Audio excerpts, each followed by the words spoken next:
الحمدللہ الحمدللہ وکفا وسلام علی عبادہ الذین اصطفیٰ خصوصاً علی سید الورا صاحب قاب قوسین او ادنیٰ اما بعد اعوذ باللہ من الشیطان الرجیم بسم اللہ الرحمن الرحیم یسألونک عن الشہر الحرام سبحان ربک رب العزت عما یصفون وسلام علی المرسلین والحمد للہ رب العالمین۔ حضرت محترم علامہ شمس الدین عطاروی رحمۃ اللہ علیہ، آپ نے اپنے رموز القرآن خاص قرآن میں احکامات کی طرف اشارہ فرمایا، تو احکامات میں سے پہلا حکم یسألونک ماذا ینفقون اور دوسرا حکم ارشاد فرمایا کہ یسألونک عن الشہر الحرام، آپ سے ماہ حرام کے متعلق پوچھتے ہیں۔ تو آپ اپنے تفسیر فصاحت میں بیان فرماتے ہیں کہ جب اللہ عز و جل نے جہاد فرض فرمایا، آپ نے اس فرمان کے ساتھ کتب علیکم القتال کہ تم پر جنگ فرض کر دیا گیا ہے، تو واضح فرمایا کہ جہاد کو ترک کرنا وعید کا سبب ہے۔ اس کے بعد ساتھ ہی یہ بھی فرمایا ان الذین آمنوا، بے شک وہ لوگ جو ایمان لائے، تو ضروری فرمایا کہ وعید کے بعد وعدہ بھی ہو، یعنی اگر جہاد کو ترک کرنا اس پر وعید ہے تو اس کے ساتھ اللہ تعالیٰ نے جو جہاد کرتے ان کے لیے وعدہ کا بھی سبب بیان فرمایا کہ ان الذین آمنوا، بے شک وہ لوگ جو ایمان لائے ان کے لیے اللہ تعالیٰ نے اپنے انعامات رکھے ہیں۔ اس کے بعد تیسرا حکم وَيَسْأَلُونَكَ عَنِ الْخَمْرِ، کہ آپ سے عن الخمر والمیسر، شراب اور جوا کے متعلق سوال کرتے ہیں۔ شراب اور جوا کی حرمت کے بارے میں فرما دیجیے ان دونوں میں بہت بڑا گناہ ہے اور لوگوں کے لیے فائدے بھی ہیں۔ تو ارشاد فرمایا کہ اور ان دونوں کے فوائد جو ہے وہ گناہ سے ان سے گناہ بہت بڑا ہے، یعنی شراب اور جوئے میں کچھ فائدے بھی ہیں لیکن ان کا گناہ جو ہے وہ بہت ہی بڑا ہے۔ اور چوتھا حکم آپ نے فرمایا کہ یسألونک ماذا ینفقون، آپ سے سوال کرتے ہیں کہ وہ کیا خرچ کریں۔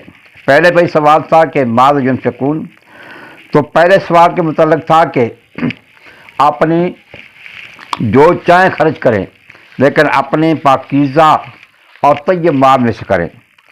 آپ فرمایا کہ اس کی کمیت کے متعلق سوال ہوا کہ ہم اگر مال جو پاکیزہ ہے اور طاہر ہے وہ کتنا مال وہ خرچ کریں، تو اس کا جواب دیا گیا کہ اس لیے کہ جب لوگوں نے دیکھا کہ اللہ اور اس کا رسول خرچ کرنے کی ترغیب فرماتے ہیں اور اس پر عظیم اجر سبب کی خبر دیتے ہیں، تو انہوں نے سوال کیا کہ ہم مال کی کتنی مقدار خرچ کرنے کے متعلق مکلف ہیں، تو یا اس کا تمام مال یا اس کا بعض حصہ۔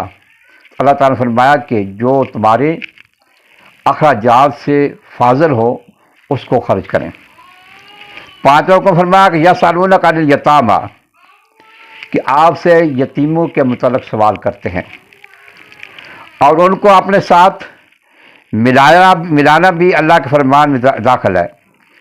اور فرمایا کہ قل اصلاح لہم خیر، ان کے لیے اصلاح کرنا بہتر ہے، اور ملانا جو ہے ان کے ساتھ نکاح کرنا اور اپنی بیٹیوں کا ان کے ساتھ نکاح کرنا ہے، یعنی یتیموں کے ساتھ کو جو ملانا ہے اس کا مقصد یہ ہے کہ اگر یتیم بچی ہیں تو ان کو اس طرح ملاؤ کہ ان کے ساتھ نکاح کر لو، اور اگر بچے ہیں اس طرح ملاؤ کہ اپنی بیٹیوں کے ان کے ساتھ نکاح کرو۔ اور یہ بھی فرمایا کہ اگر وہ مشرک ہوں تو ان کے ساتھ نکاح نہ کریں. یعنی اگرچہ کوئی ایسا یتیم بچہ یا ایسی بچی ہے کہ جس نے حسن الجمال آپ کو تعجب میں ڈالتا ہے، تو یہ نہ کرنا کہ یہ حسین و جمیل ہے تو ہم اس کے ساتھ نکاح کر لیں، بلکہ اگر وہ مشرک ہیں تو جب تک ایمان نہ لائیں ان کے ساتھ نکاح کرنے کا حکم نہیں ہے. اور چھٹا حکم اور فرمایا کہ ولا تنکحوا المشرکات، کہ تم مشرک عورتوں کے ساتھ نکاح نہ کرو. فرمایا مشرک عورت کا چاہے حسن جمال تمہیں تعجب میں ڈالے، اس سے مسلمان لونڈی تمہارے لیے بہتر ہے. یعنی اگر کوئی مشرک عورت ہے، آزاد ہے، لیکن وہ حسن و جمال والی ہے، اس کا حسن و جمال تمہیں تعجب میں ڈالتا ہے، تو فرمایا کہ اس سے بہتر ہے کہ تم کسی مسلمان لونڈی سے نکاح کر لو. اور نہ ہی مسلمان عورتیں مشرک مردوں سے نکاح کریں، چاہے وہ کتنے حسین و جمیل ہوں. اور اس کی وجہ یہ فرمایا کہ مشرک مرد اور عورتیں تمہیں دوزخ کی آگ طرف بلاتی ہیں، اور وہ اپنے حکم کے ساتھ، یعنی جو نیک مسلمان عورتیں ہیں وہ جنت اور مغفرت کی طرف دعوت دیتے ہیں. ساتواں حکم ہے یسألونک عن المحیض، آپ سے حیض کے متعلق سوال کرتے ہیں. تو یہ حیض کے متعلق عطا فرمایا کہ حیض کے متعلق یہ حکم ہے کہ حیض کی حالت میں تم، وہ ایک تکلیف ہے اور تم عورتوں سے علیحدگی اختیار کرو. ولا تقربونا، اور ان کے قریب نہ جاؤ، حتی یطہرنا، یہاں تک کہ وہ پاک ہو جائیں. فاذا تطہرنا، اور جب وہ پاک ہو جائیں، فآتوہن من حیث امرکم اللہ، کہ جب تم ان کے پاس ہو جیسے تمہیں اللہ تعالیٰ نے حکم فرمایا ہے. اور آٹھواں حکم ہے اللہ تعالیٰ نے فرمایا کہ نساؤکم حرث لکم، تمہاری عورتیں تمہارے لیے تمہاری کھیتیاں ہیں. فرمایا یہ اللہ تعالیٰ کے اس فرمان کی وضاحت ہے کہ فاتوا من حیث امرکم اللہ، کہ تم ان کے پاس آؤ. فاتونا من حیث امرکم اللہ، کہ جب جیسے جہاں سے تمہیں نے اللہ تعالیٰ نے حکم فرمایا. یہ اس چیز پر دلالت کرتا ہے کہ ان کے پاس جانا اصلی مقصود یہ ہے کہ وہ نسل کی طلب ہے. اور اب آیت مبارکہ کا حکم دو میں سے ایک راستہ کو استعمال کرنے کا حکم ہے، اور دوسرا راستہ یعنی دوبر سے منع کیا گیا ہے. گویا ارشاد فرمایا کہ یہ صرف اپنی شہوت کو پورے کرنے کے لیے نہ ہو، بلکہ اللہ تعالیٰ کی اطاعت اور اخلاص کو مقدم رکھا جائے. وما علینا الا البلاغ.